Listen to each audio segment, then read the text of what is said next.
En mathématiques enseignées à l'école, il existe une expression appelée identité remarquable, définie comme une égalité toujours vraie, indépendamment des valeurs des variables. Cela paraît un peu compliqué pour ceux qui avaient des mathématiques en horreur, mais la compréhension simple, c'est qu'il s'agit d'un élément qui permet de reconnaître quelqu'un ou quelque chose, dans toutes les circonstances possibles, qu'il pleuve ou qu'il neige. Les deux principales capitales du Cameroun, Douala et Yaoundé, ont non pas une mais plusieurs identités remarquables, toutes identiques. La ville de Douala, par exemple, est l'une des villes du Cameroun, sinon la seule qui compte le plus grand nombre de marchés au kilomètre carré. Spontanés, privés, publics, on n'en compte pas.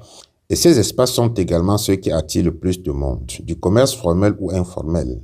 Combien en existe-t-il au total dans la ville de Douala? Difficile de le dire même par les services les plus spécialisés.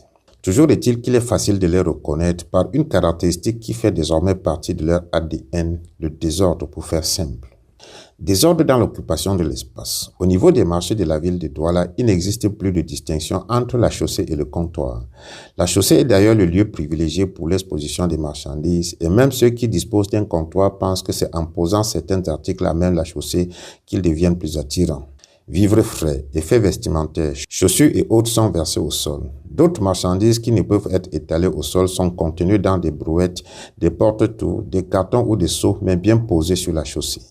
Les trottoirs sont complètement noyés par d'autres occupants de fortune, des tables en matériaux provisoires, des kiosques ou de simples sacs étalés au sol. Tout est bon pour l'occupation anarchique des lieux.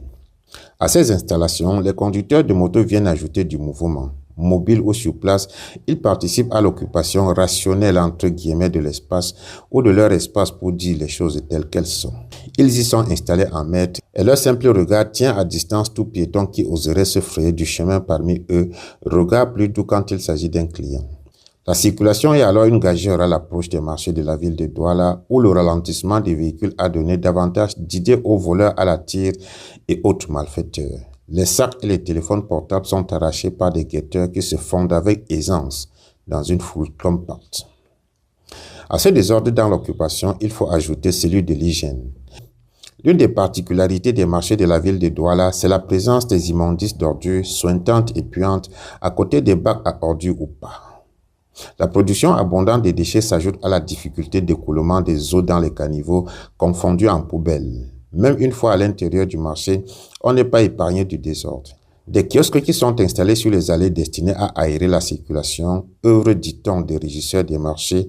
Les boutiques ne respectent aucune règle dans l'occupation des espaces et sont parfois installées les unes au-dessus des autres, ou mieux, les unes dans les autres.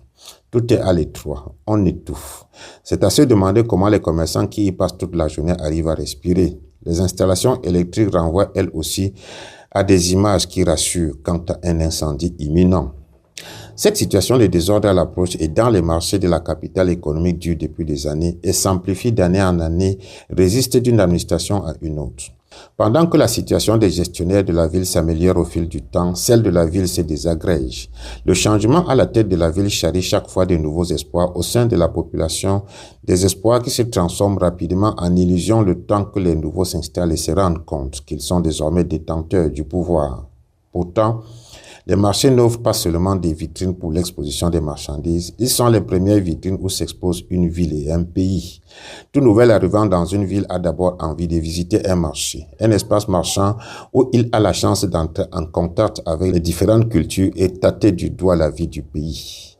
Mais en 2020 comme en 2026, quelle image offrent les marchés de la ville de Douala ou de Yaoundé?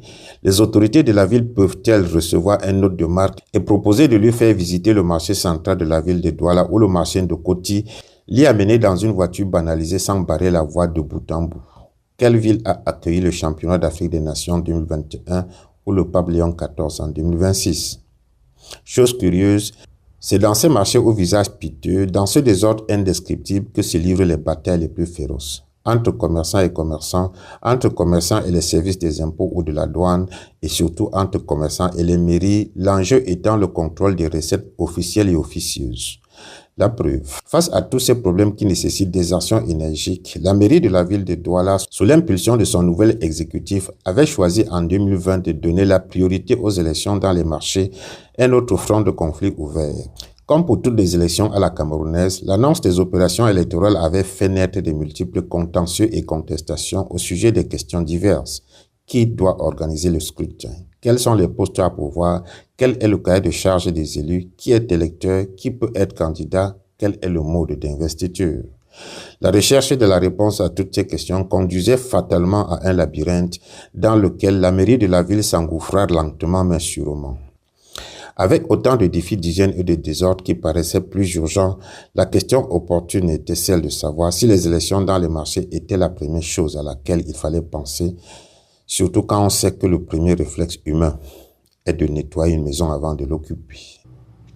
Les marchés sans visage, c'est la première identité remarquable de la ville de Douala. Les autres, c'est à suivre.